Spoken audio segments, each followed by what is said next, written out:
Hi everyone, it's Manda here, and you are on the Success Love Speed Summit with the amazing Carlos Adell, and you're also on Yachting International Radio, who's also showing my series at the moment. So I'm really happy to introduce you to Carlos. He's been a huge influence in my life. He's one of my all-time faves. He's an expert in branding. He's killing it online, and he's an amazing coach for coaches, helping them reach to six figures and beyond. But Carlos, you can introduce yourself. Thank you, Manda. Well, I think you've said it all.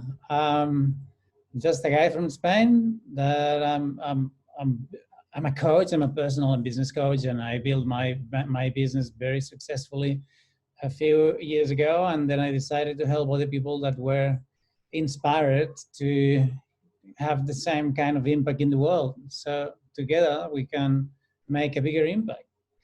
And today it's really important to understand how to handle, how to leverage the power of the social media online. And yeah, and that's what I'm doing, and I'm having a blast. Fantastic. So, but it wasn't always this way for you. You had your first six-figure business at the age of 15, and then you went into corporate and engineering. How did you end up with coaching anyway? Yeah, good question. So the thing is that when I've done a little bit of everything, but when I was 29, I was really disengaged with corporate world, and I wasn't feeling like the best, and I was getting sick of working in corporate, and I decided that I would quit and I would find my way, and that took me to Australia 3 years ago. Three years later. And then during my journey, I realized that a lot of people are like limited by themselves because they believe they can do whatever they want. And when I was doing things differently, they would tell me, well, you know, I couldn't do that. I'm like, no. You wouldn't like, or you wouldn't want, because if you wanted, you could, because I'm no different than anyone. And I was trying to explain people that, hey, you can do it too. You just don't want to. And then during this journey, I met Tony Robbins, and I got into a training from Tony Robbins that got me inspired. I'm like, yes, this is the way that I can help people understand that they can do anything they want.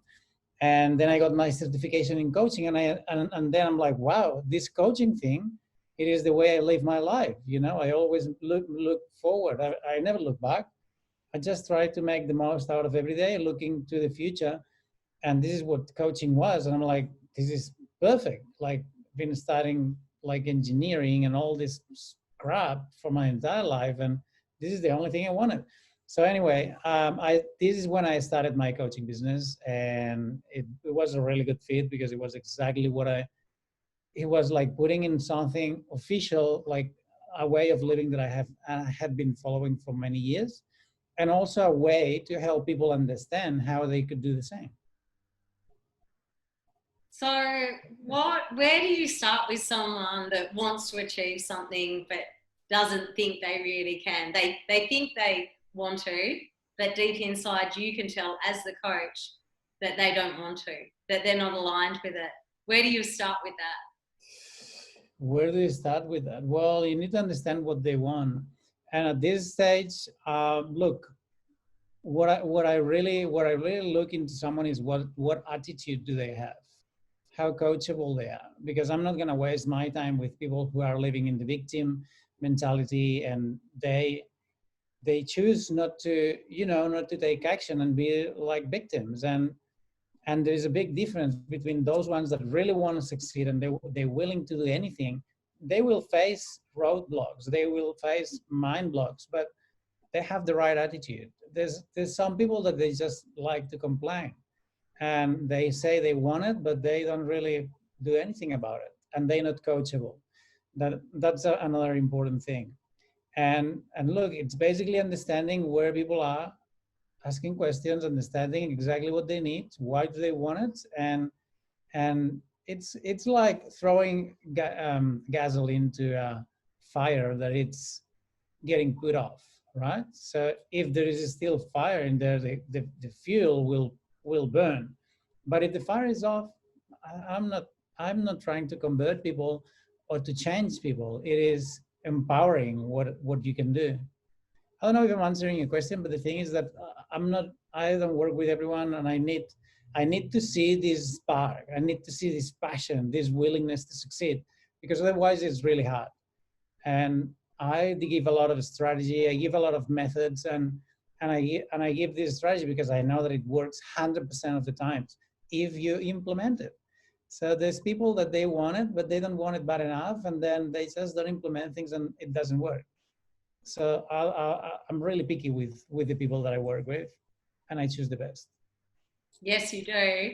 And I think that was super clear, and you totally answered the question. So, what are the secrets of your success? Because we all know that, like, sometimes you can have a bit of success and then it drops away, or you could get lazy. Like, do you have a morning routine? Do you have non-negotiables, or do you just cruise through life and do whatever you want? That's a good question. I know. Yeah. Look, I like routines, but for no more than 3 months. So I get sick of things. I get really tired. I think the secret of my success and everyone's success, and success has no secrets. Success, it requires hard work and consistency. And if you can choose only one thing to have in your life, you want to pick consistency, because people don't realize that if you have made the decision to succeed and you implement strategies and you work consistently, there's no other way than to succeed, because you will find a way. Eventually you'll find a way. So you need to be open-minded enough to understand that you don't know everything, and that you can always learn something new, and understand that you're not going to be everything right. And when you make things wrong, you need to learn the lesson and move on. And this is being humble in your approach, and understanding that surely you can do things better always, and be willing and hungry enough to find for better ways. It's going to help you succeed. So sometimes you fail. I don't like the word failing, because I don't think anyone fails. The only way to fail is to give up. And when people, I was asked once, when I first my first six figures, when I made my first six figures, and it's like, what's your biggest failure in life? And it was a live interview like that, and I'm like, I couldn't answer. I'm like, I never used this word before, because there's no failure. If you learn the lesson and move on, you get out more strong, right? So failure is a it's the end. Like, you die, you fail, and it's not even like that. Like, you only fail if you give up. Yeah. So basically, keep being consistent and don't stop moving, and you'll win. Beautiful. I love that. And what's your driving force? Do you have a vision, or a vision beyond the vision, or a charity you want to set up? Or what's the why? What gets you out of bed early? What makes you show up consistently? What makes you get up and do the work on a Sunday when everyone else is hungover and sleeping in? Yeah, right. So the in my way, it's not it's nothing super inspiring. It's, it's not that I want to change the world, which I want. But what gets me inspired is I'm very curious to see how far I can get, and how many people I can help, and how much I can grow before I die. And it is like that, because I was a few times about to die. And when I say about to die, I say like death and coming back to life after 10 days in a coma. And then you realize, wow, I could be gone in a fraction of a second. Like, every second on earth, every second above the ground is a is a great thing. So then some people settle for nothing. Some people settle for a little bit more. I just want to see what am I capable of achieving. And in the meantime, I want to make sure that my impact in the world is positive. So the day that I'm dying, the day that I die, it might be tomorrow, it might be in the next 10 minutes. I hope it isn't. I want to feel that the balance in the world is positive. So that means that the world was is in a better place now than what it was when I got here, if that makes sense. Absolutely. That's beautiful.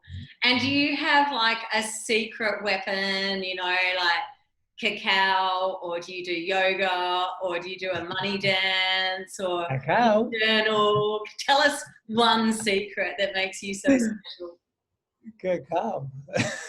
Special Did you? incense. I Cacao's posh for hot chocolate. I burn a lot of incense. Yeah. What is my formula? I don't really have a magic thing. I just choose to be happy every day. And sometimes I'm pissed off, and I've got a strong character. But I think in life you got two choices. You can look at the bright side, you can look at the dark side. You can boil it down to this choice.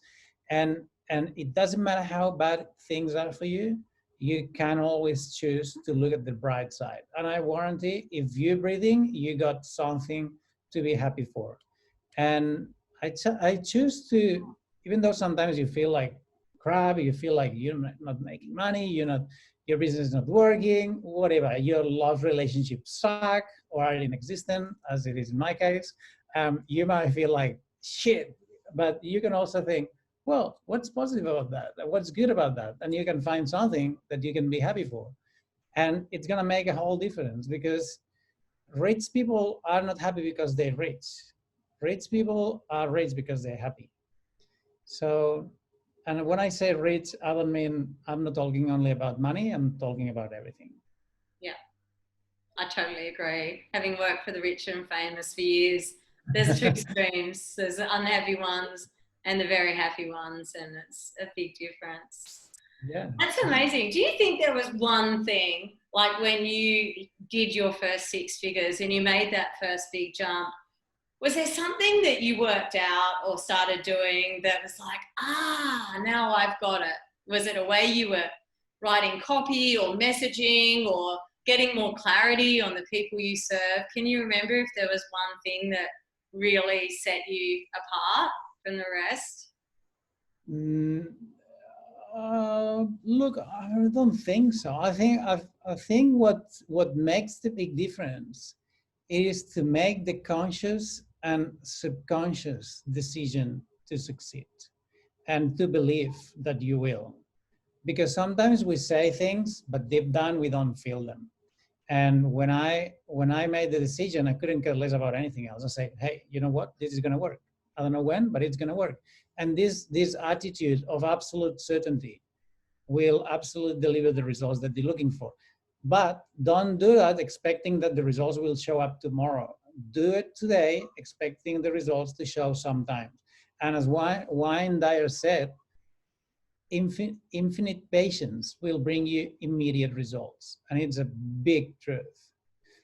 That's it. And then the other thing that I think that for some reason I'm getting really easily, and other people take a little bit longer to get, is like communicate through the emotions, and understanding that we are emotional beings. We are not human beings. We are emotional beings. And when you understand that, you can get your message come across to your audience. And this is definitely something that you need if you're in business, no matter what you do.